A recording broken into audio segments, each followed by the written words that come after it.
Oh, you're maybe why don't you go in the middle? Right here. So Rachel.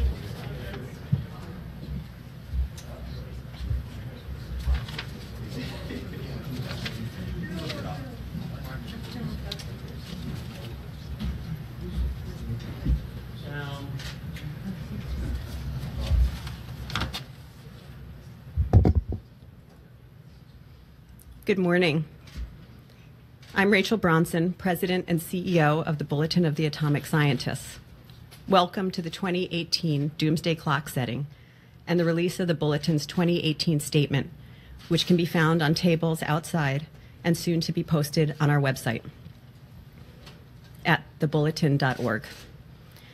The Doomsday Clock is now in its 71st year and has become one of the world's most recognized symbols. It represents the Bulletin Science and Security Board's assessment of two fundamental questions. The first, is the future of civilization safer or at greater risk than it was last year? And second, is the future of civilization safer or at greater risk compared to the more than 7 decades that we've been asking the question? There are many topics we consider to formulate our answer. For most of our history, we focused exclusively on the risk of nuclear weapons and nuclear war. Starting in 2007, climate change began featuring more prominently as a direct challenge to life on Earth as we know it, and one that requires urgent and immediate attention. Today, technological innovations in biology, artificial intelligence, and cyber are occurring at speeds that challenge society's ability to keep pace. The Bulletin's mission continues to be, as it has always been, to manage Pandora's box of modern science and to advocate for the public policies that will promote scientific advancement while mitigating its risks. The Doomsday Clock has been as close as 2 minutes to midnight in 1953, when the US and then Soviet Union were testing their hydrogen bombs, and as far away as 17 minutes to midnight in 1991, at the end of the Cold War, when the US and Russia were actively engaged in arms control negotiations. In 2017, we moved the clock from 3 to 2.5 minutes to midnight, an unprecedented step that reflected a darkening security landscape, characterized by an increasing recklessness around nuclear rhetoric and increasing attacks on experts and expertise worldwide at the exact moment when such expertise is needed to confront mankind's truly vexing challenges. This year, the Bulletin approached its discussion knowing that the Doomsday Clock was edging ever closer to midnight. With this in mind, the board weighed events of 2017 and its relationship to 2016 and the past 70 years. In this year's clock discussions, nuclear issues took center stage yet again. To call the world's nuclear situation dire is to understate the danger and its immediacy. We considered the ossified state of arms control negotiations and non-proliferation agreements, as well as new testing undertaken by North Korea, nuclear exercises built into Russia's military plans, and an enhanced commitment to nuclear weapons in Pakistan, India, and China. We considered at length the lack of predictability in how the United States is thinking about the future and future use of its own nuclear weapons, and unpredictability that it is embodied in statements and tweets by the President of the United States. Before we announce the time, I'd like to introduce my colleagues and ask them to approach the clock, and then they'll come to the podium to offer some remarks on how the reasons for why we set the time where we do. So first, Lawrence Krauss is the chair of the Bulletin's Board of Sponsors, a group that includes 15 Nobel Prize winners from across the globe. Lawrence is the director of the Origins Project at Arizona State University and foundation professor at ASU's School of Earth and Space Exploration and Physics Department. Robert Rosner. Bob is the chair of the Bulletin Science and Security Board, and he is the William E. Rather Distinguished Service Professor in the Departments of Astronomy and Astrophysics and Physics and the Harris School of Public Policy at the University of Chicago. He served as the director of Argonne National Laboratory, where he had also served as chief scientist. Sharon Squassoni. Sharon is a member of our Science and Security Board. Sharon is a research professor at the Institute of International Science and Technology Policy at the Elliott School of International Affairs at George Washington University. Sharon has specialized in nuclear nonproliferation, arms control, and security policy for 3 decades.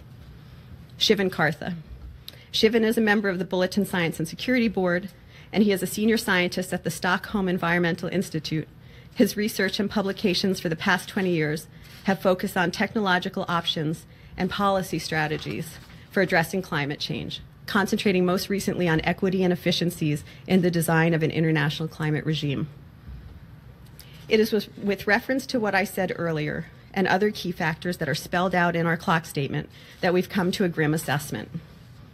It is with considerable concern that we set the time of the 2018 Doomsday Clock and offer a plea to rewind the Doomsday Clock. As of today,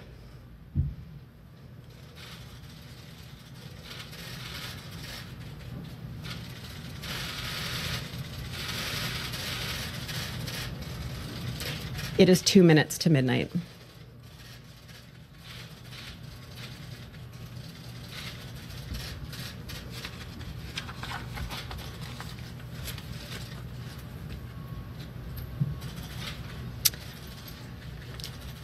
And then I'd like to ask my colleagues to come to the podium to offer some remarks on how we got to this assessment.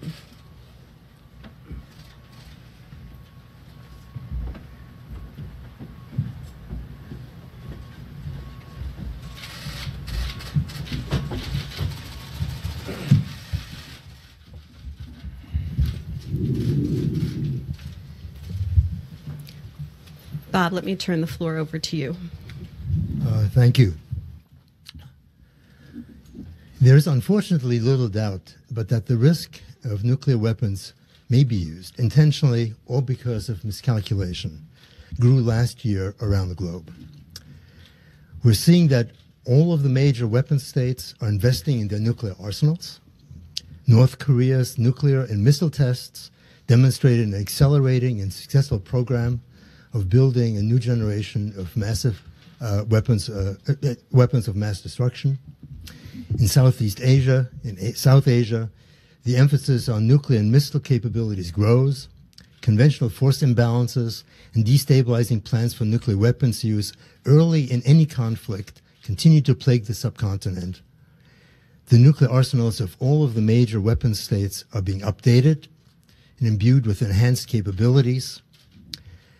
Trump administration's nuclear posture review appears likely to increase the types and roles of nuclear weapons and U.S. defense plans and to lower the threshold for nuclear use. Our allies and adversaries alike are being forced to negotiate a thicket of conflicting policy statements from a U.S. administration weakened in its cadre of foreign policy professionals and unable to develop, coordinate, and clearly communicate a coherent foreign, much less nuclear policy. This inconsistency constitutes a major challenge for deterrence, alliance management, and global stability. It has made the existing nuclear risks greater than necessary and added to their complexity. Shall I continue? Thank you, Sharon.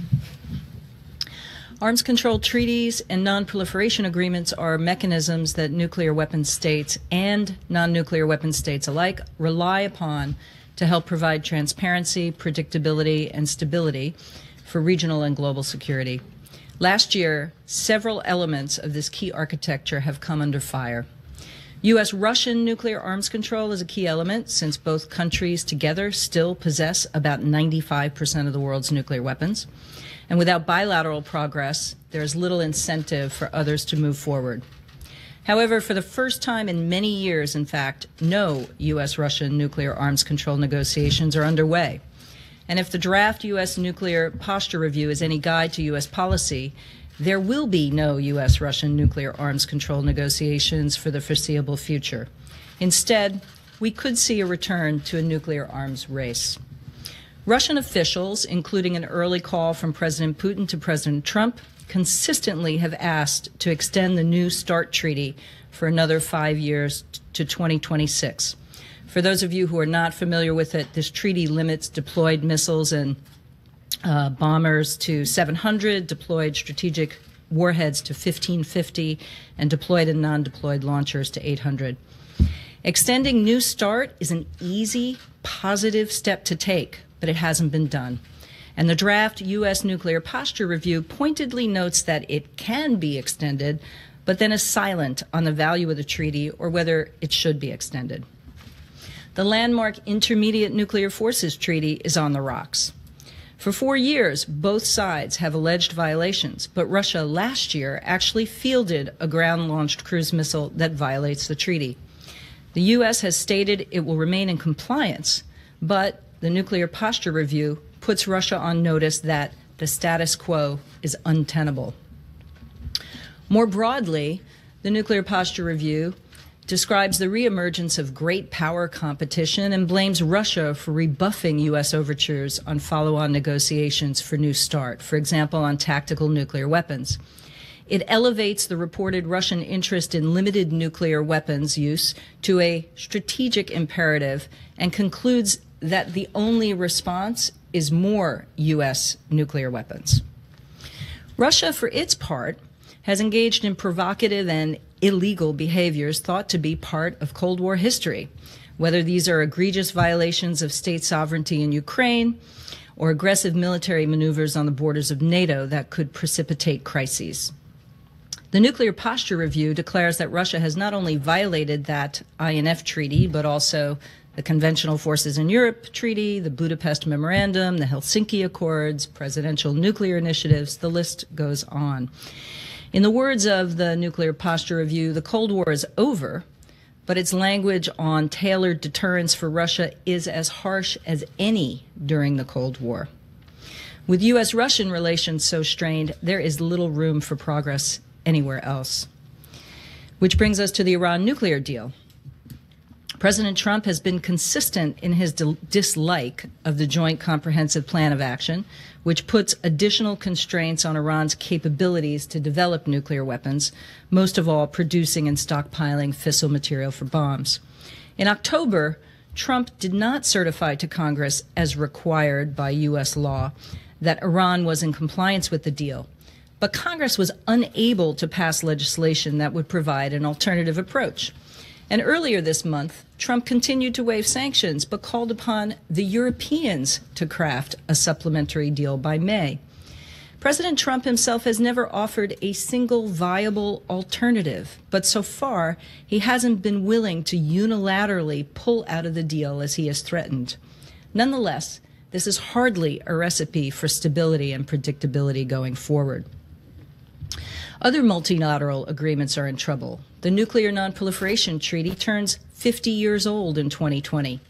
25 years ago, in exchange for the indefinite extension of the treaty, the nuclear weapon states promised to conclude a nuclear test ban, an end to the production of fissile material for weapons, reduced reliance on nuclear weapons, and in general, progress toward reducing the risks of nuclear weapons. Well, as you know, the Comprehensive Nuclear Test Ban Treaty was signed 20 years ago, but it still hasn't entered into force. And no longer does the U.S. promise not to test nuclear weapons until the CTBT enters into force, but instead, the new Nuclear Posture Review states that the U.S. will not resume nuclear testing unless necessary to ensure the safety and effectiveness of U.S. nuclear weapons. Finally, the 2020 review of the Nuclear Non-Proliferation Treaty will not be pretty, in spite of the conclusion last year of a treaty on the prohibition of nuclear weapons, commonly known as the Ban Treaty. The International Campaign to Abolish Nuclear Weapons, ICAN, won a Nobel Peace Prize for its efforts related to the Ban Treaty, and more than 50 states have signed it so far. Nuclear weapon states, on the other hand, boycotted the negotiations and have rejected it. We need more than symbolic victories to achieve a safer, more secure future. We need to do more. While the main impetus for this year's forward movement of the clock was the perilous nuclear situation, climate change very much remains a serious and worsening threat. Indeed, it has helped bring us as close to midnight as we have ever been at any time during the nuclear age. In 1953, when the clock was last at 2 minutes to midnight, climate change was a distant, hypothetical threat. Since that time, carbon dioxide pollution from burning fossil fuels that we've dumped into the atmosphere has increased sixfold. And not surprisingly, the Earth has warmed as a consequence, now by about 1 degree centigrade. This might not sound like much, but let me put it in perspective. During the depths of the last ice age, the Earth was only around 5 degrees colder than it is now. 5-degree temperature change was enough to completely transform the surface of the Earth. Seas were 400 feet lower, coastlines were radically altered, and large areas of land, about a quarter of the Earth's landmass, including where major cities now stand, were covered by ice sheets miles thick. We do not want to risk warming the Earth by an amount even remotely close to another 5 degrees. We do not want to risk pushing the Earth toward the opposite of an ice age, whatever unimaginable hell that might mean. Even at only 1 degree of warming, humankind is witnessing and suffering the impacts. This past year saw truly cataclysmic damage in the Caribbean from exceedingly powerful hurricanes, damage from which it will take years or perhaps generations to recover. This year visited extreme heat waves across the globe: Australia, Asia, Europe, the Americas. Both the U.S. and Canada suffered devastating wildfires exacerbated by extreme drought. And the Arctic ice cap, which we rely on to reflect sunlight and keep the Earth's temperature stable, reached its smallest ever winter maximum in 2017, a record now broken for 3 years running. In other words, we have kicked off feedbacks that are amplifying our own failure to curb greenhouse gas emissions. Unfortunately, climate impacts such as these will worsen before things get better. But what can improve, what can move us further from midnight, is a shift in our willingness, our ability, and our effectiveness at reducing emissions to head off the worst climate impacts and at managing what climate impacts are now unavoidable. Though this path is open to us, 2017 did not yield encouraging progress. After having plateaued for a few years, global greenhouse gas emissions resumed their stubborn rise. Here in the U.S., the incoming President Trump promptly appointed a cadre of avowed climate denialists to top positions and quickly started reversing existing climate measures. And of course, he also formally declared his intention to withdraw from the Paris Climate Agreement. In other words, the U.S. President has done his best to follow through on his stated intention of derailing U.S. climate action. But thankfully, these potentially corrosive moves have not been as undermining as we might have feared. They did not cause an unraveling of global resolve to address climate change. Rather, other countries reaffirmed their commitment to global climate cooperation and acknowledged that more must be done, not less. In the words of French President Macron, we must make our planet great again. Within the U.S. as well, there remains a strong commitment to take climate change seriously, as is most clearly seen in the vibrant "We Are Still In" movement, counting more than 1,700 businesses, 250 cities, 200 communities of faith, and 9 states, and growing, already representing more than 40% of the U.S. population, spanning blue and red regions of the country. So there is indeed room for hope that citizens will mobilize and will compel their leaders to once again respect science, heed the facts, and make rational choices that move us further from the brink. Thank you. Lawrence? Well, let me recap. Recently, the former Secretary of Defense, William Perry, described the current world situation as follows. Today, the danger of some sort of nuclear catastrophe is greater than it was during the Cold War, and most people are blissfully unaware of this danger. This is reflected in part in the fact that the bulletin's clock now stands at 2 minutes to midnight, which I want to emphasize is as close as it has ever been to midnight in the 71-year history of the clock. The danger of nuclear conflagration is not the only reason the clock has been moved forward, as my colleagues have described. This danger looms at a time when there's been a loss of trust in political institutions, in the media, in science, and in facts themselves, all of which exacerbate the difficulty of dealing with the real problems the world faces, and which threaten to undermine the ability of governments to effectively deal with these problems. The existential threats that the bulletin focuses on are ones of humanity's own making. Nuclear weapons and human-generated climate change agents are two examples. Like these, the abuse of information, which is at the base of the loss of trust I've described, is also a product of human technology. Information technology and global reliance on the Internet are two key factors. As for the case of biological change agents, we need to seek better ways of controlling malignant developments. World leaders need to seek better collective methods of managing these technological advances so that positive aspects of new technologies are encouraged and malign uses discovered and countered. The international community needs to establish new protocols to discourage and penalize the misuse of information technology to undermine public trust in political institutions, the media, in science, and in the existence of objective reality itself. As a recent scientist studying cybercrime informed me, one of the hardest aspects of tracking perpetrators across national borders is the inability to share information across these borders. Individual countries may benefit financially from Internet traffic channeled through their national infrastructures, including traffic generating false news or dangerous worms. There is a reluctance to threaten this financial windfall. Recognizing this, we have to explore new international institutions that can assist countries in protecting their own information infrastructures and at the same time reduce the incentives that thwart attempts to head off malicious attacks. We also need greater collaboration to create institutions specifically assigned to explore and address potentially malign or catastrophic misuses of new technologies, particularly as regards to autonomous weaponry. As machine learning capabilities develop, it is inevitable that some of these capabilities will be weaponized.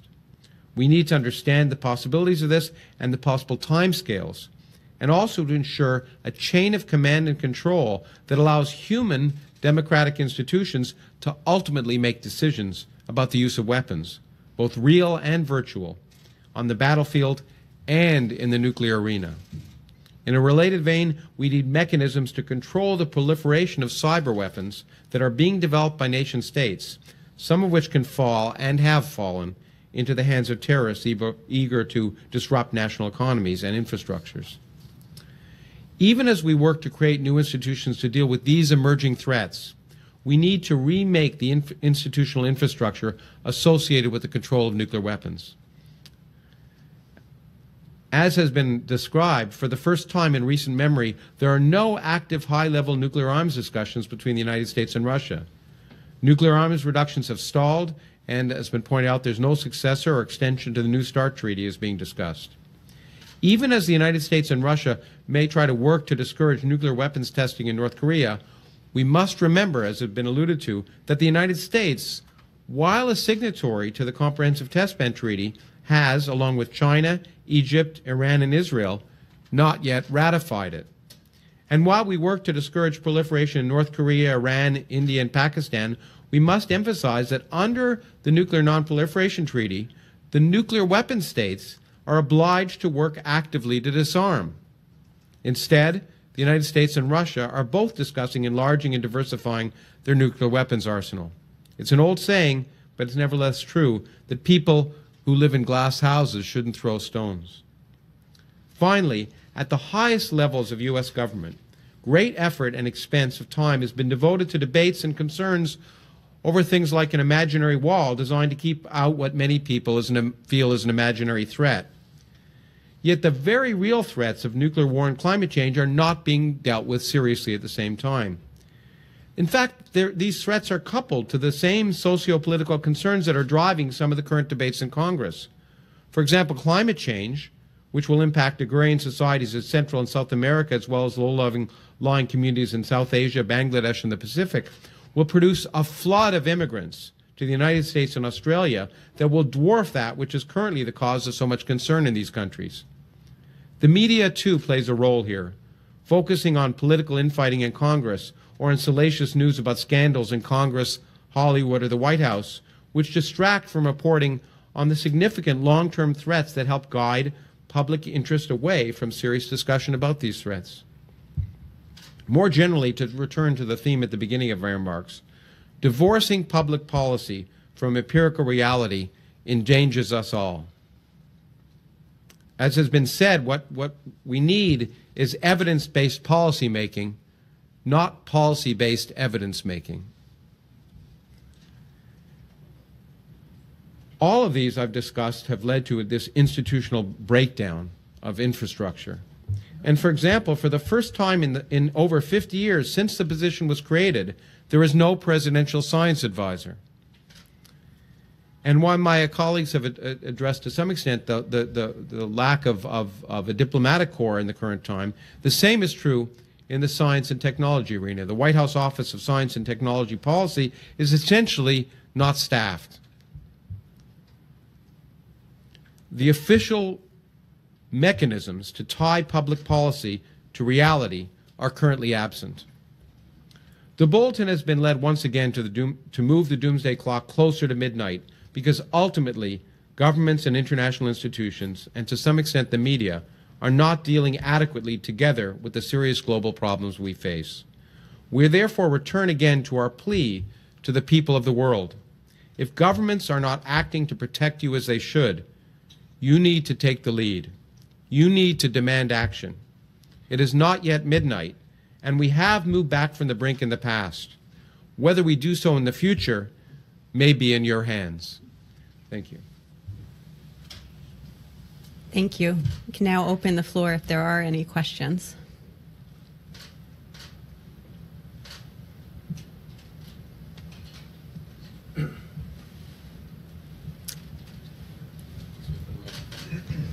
Please introduce yourself, too. Yeah. Hi, good morning. Steve Herman from the Voice of America. I was also here last year when we were at 2.5, and now you've got the clock at 2 minutes. I'm just wondering if you could articulate, among the many things that were listed, what was the single factor or event that compelled you to move up the clock 30 seconds? I want to jump in first just by dispelling one thing you said, which is important. The bulletin does not respond, the clock does not respond to individual events. We look at the world situation and we try not to respond to individual crises. That's why during the missile crisis, for example, the clock wasn't moved. I think it is fair to say, therefore, there's not a single factor. But as we've emphasized, the nuclear situation this year is of strong concern. I think that's all I'll say, but maybe my colleagues want to add to that. Yeah, I would just add to that, unlike in the last few years when we've really been focusing on both nuclear and climate change, talking about other technological innovations. As I said in my opening remarks, this year the nuclear discussions took center stage in our conversations. That was a real dominant theme of kind of looking across the past year and really focused a considerable part of our attention as well as the calculation of the clock. Perhaps I can add to that. The American Nuclear Posture Review is definitely kind of a thermometer of the state of affairs in the nuclear arena. And it's very telling that in the past, the way that the Nuclear Posture Review has evolved is in the direction toward no first use and defining very carefully under the very restrictive conditions under which the United States would be willing to use nuclear weapons. And it's clear that the new nuclear posture review has reversed course. And I think that's a very telling sign that things have not improved, but that things have actually worsened. Great. With that, there's one question right back there. And again, please introduce yourself. Brian Walsh with Time. It was the last time it was at 2 minutes. It was 1953, the year both the U.S. and the Soviet Union exploded their first hydrogen bombs. I mean, what would you say to those who look back to that year, and it's hard not to see that this is before there's much in the way of understanding of nuclear weapons. It was just 8 years out of the World War II, just a year out of the Korean War. Can we really compare where we are now to then? And if so, is that because we face, as you pointed out, additional threats that we didn't before, climate change and a number of new technological threats, synthetic biology, AI, and so forth? Well, again, I'll jump in, I guess, but I think it's always hard, and people always ask the question about comparing times because the clock has moved a lot over the last 71 years. It's difficult to do, and I personally felt that what's really important in general is the movement of the clock. Is it moving forward or backward? Is the world getting more dangerous or less dangerous? And I think we've made the clear statement that we feel the world is getting more dangerous. But that was also one of the reasons why I referred to Secretary Perry's remarks at the beginning of my statement, because he has a more historical perspective than I do. And I think it is really telling that people who have been seriously involved in U.S. defense policy and foreign policy during the Cold War, people like him have said that this is more dangerous than that time. And I think for me, that's a really telling statement. And yeah, that's all I think I'll say.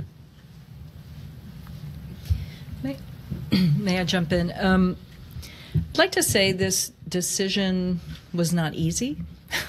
I think every member of the board was aware of, the inevitable comparisons that might be drawn back to 1953. If you do go to the Bulletin's website, I think you can find that statement from 1953 by the Bulletin's editor, Eugene Rabinowitz. And there are some parallels, including about European unity. And there were some questions about whether Europe would be able to kind of stand up to this growing Cold War. But obviously, we're in a far different state today, not just because of climate change, but emerging technologies. And there are more nuclear weapon states, including a North Korea, which now is edging ever closer to being able to send a nuclear-tipped ballistic missile that will reach any part of the United States. They're not quite there yet, but that is the direction they are moving in. And the United States is no closer to reaching a earlier question about what was the single thing. There are so many from which to choose, and we had lively discussions, not just in person, but the debate went on for quite a while. And so, the Bulletin itself is also a good bellwether, the kinds of issues that have been published in the last year about the types of concerns that we've had. I might just also add that if you look through the nuclear posture review, there actually is a pretty good articulation of just how dangerous the world is. They do it justice. But what's important in this is that's where the policy debate really needs to start.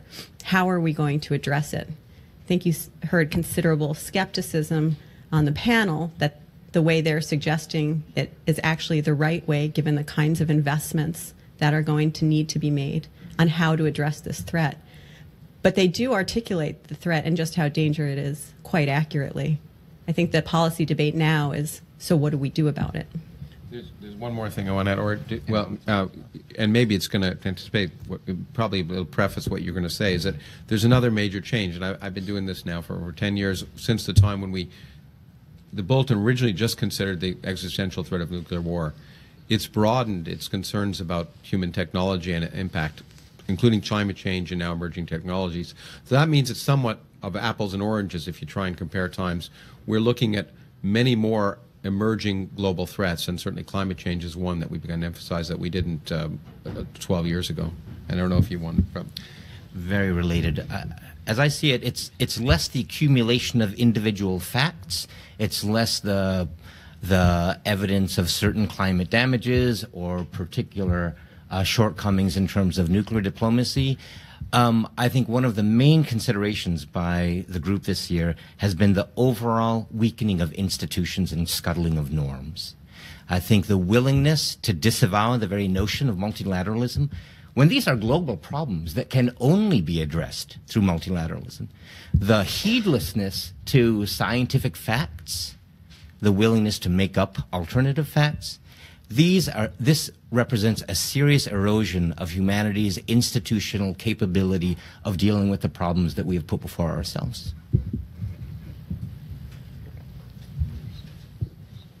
Please introduce yourself. Hi, I'm Marcina from Reconsider, and I have a question to you. What do you think makes the news of things like the Kardashians more important than the kinds of things that you're talking about? And is it a problem of translating the information to the public, or what are your thoughts on this? Can I jump in and start off that conversation? I think the topics that we are talking about today are really hard to talk about. It's hard to find the way to talk about it, what we can do about it. And so it's easier to understand and follow and have opinions about the Kardashians than some of the issues that we're talking about. That in many ways is the power of the Doomsday Clock, in that it gives us a way to talk about whether the world is safer or at greater risk than it was last year and across history. Very simple. And where people will point out that it's like comparing apples and oranges, here's one of the rare cases where experts have come together to say, okay, these are very hard to balance and assess, but we're going to give you an answer. Is it safer or at greater risk or the same? And we do that through the clock. And so it becomes a way then for, and this is what we intend it to be, for the public to discuss it. Did we get it right? How would they balance it? What would they add to that clock? It gives us a way to talk about these enormously complicated issues in a way that real people can have real conversations and actually start that conversation that we need to have happen if we're going to address them the way we've talked about today. Well, let me add to that. That's a very important point that people, after we announced the clock, and I'm sure the same will happen this year, I experience reactions from the public, and many people say, "Well, it's just a gimmick," and it's a tool. The clock, for one day a year, there are thousands of newspaper stories about the deep existential threats that humanity faces. And to start that discussion, to try and encourage the public discussion, it's a very useful tool. I think the media and the media picks up on it for that reason. But you've addressed another question, and that's a question that is a deeper question about the responsibility of media. Salacious news sells, and at a time when there's increasing competition for news, the question is: should newspapers and other media follow what's going to sell papers, or should they try and encourage public discussion of deep issues? And that's a question for the media to look at, but it's an important question, I think, that needs to be addressed. There's a question there. Yes, I think right here.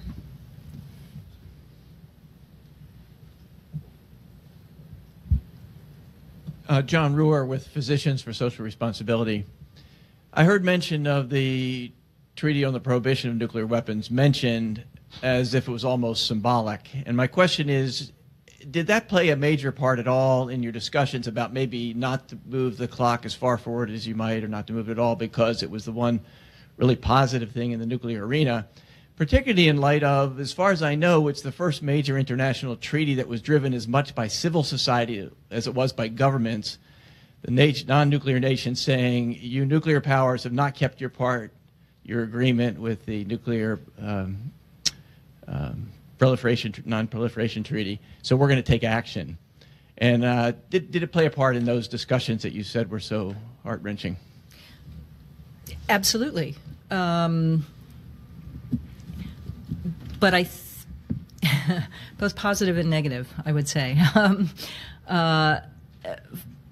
And in part that is because the nuclear weapons ban treaty arose out of decades of frustration over the lack of progress toward nuclear disarmament. So there's been no treaty negotiated in the Conference on Disarmament in years and years, right? That's stalemated for political reasons. And so civil society did come forward and helped negotiate this treaty in record speed, really within a matter of weeks. The problem with that was that the nuclear weapon states all have disavowed the treaty to the point where Ambassador Nikki Haley said, never, ever will we sign this treaty. So there are certainly positive elements of it. I would welcome if I would welcome an outcome that made it more than a symbolic victory for those who support nuclear disarmament. The one thing I worry about, and I speak for myself here, not the entire board, is that if this treaty does not reap rewards, that the frustration will continue to be there among countries on the progress toward nuclear disarmament. And what that means is that the entire nuclear non-proliferation regime will come under attack. And so when I spoke about the 2020 50th anniversary, I believe that in a few years we'll get there and countries will say, well, we negotiated a ban treaty. None of you nuclear weapon states have signed up. What next? Is our continued compliance with this entire regime really worth the candle anymore? So that's a long answer to your question, but yes, and you know there are other positive developments. It's a big mix of things that we weigh.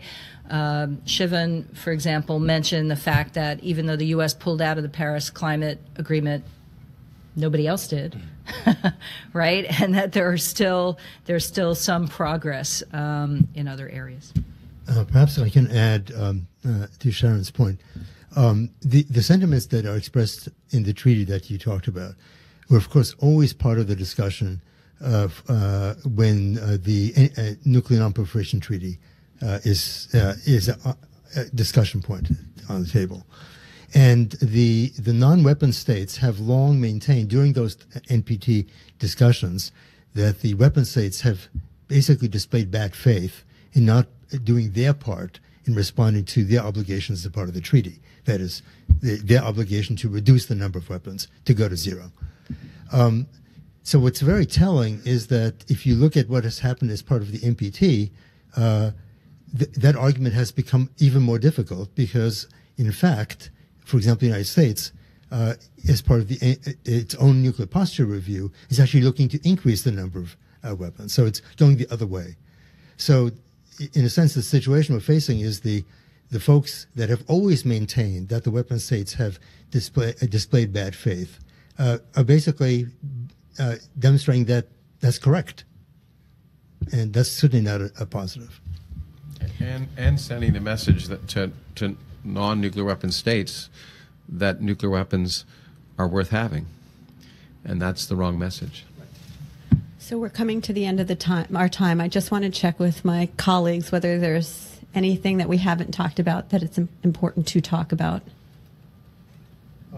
Yeah, perhaps I can add one thing. If one looks at the U.S. weapons establishment, it consists of two parts. The Department of Energy, whose NNSA, National Nuclear Administration, is the part of the government that designs weapons and makes sure that they are functioning properly, and then, of course, the Department of Defense.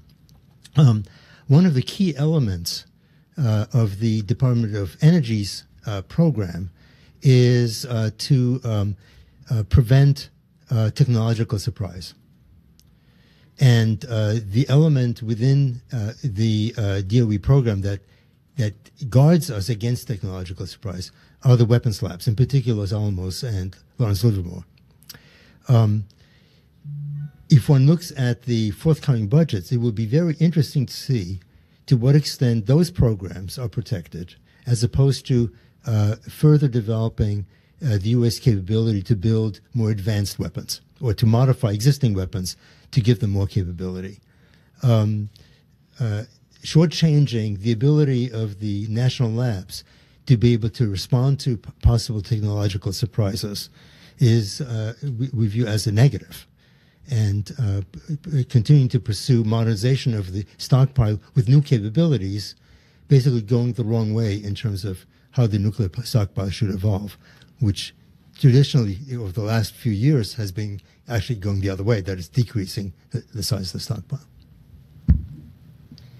May I add, if you read to the end of our Doomsday Clock statement, we have, it's not all just doom and gloom. We also have some recommendations for steps that we could take, and I'm just going to name a few of the ones related to nuclear weapons.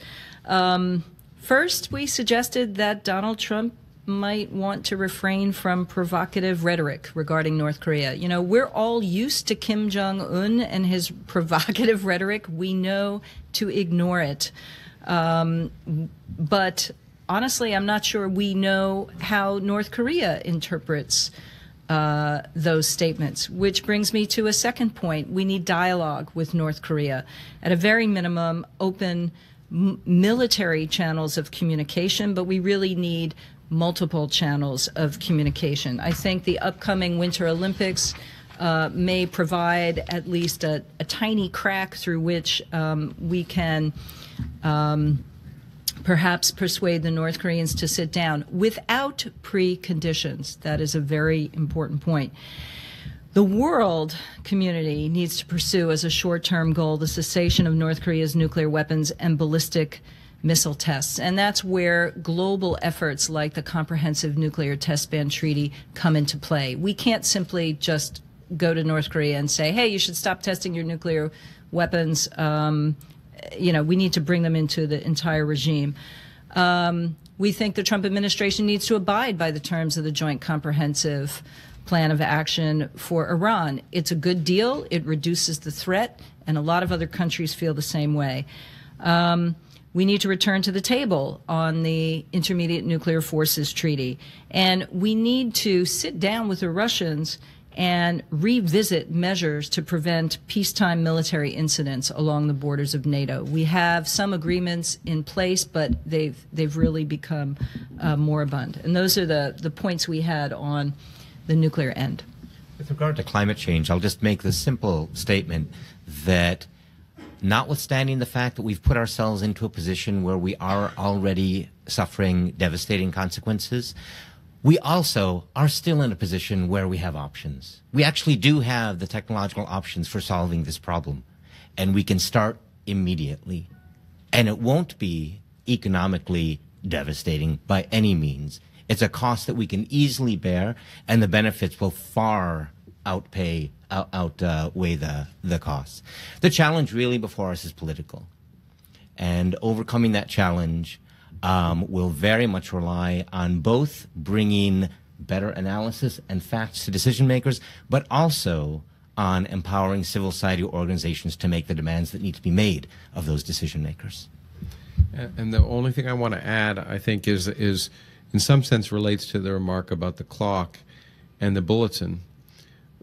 I want to emphasize that the purpose of the clock is to start a discussion, is to raise public awareness, but start a discussion and informed discussion.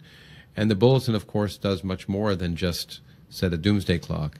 It provides a forum for intelligent, informed articles that can be used by policymakers and by the public to understand what's going on.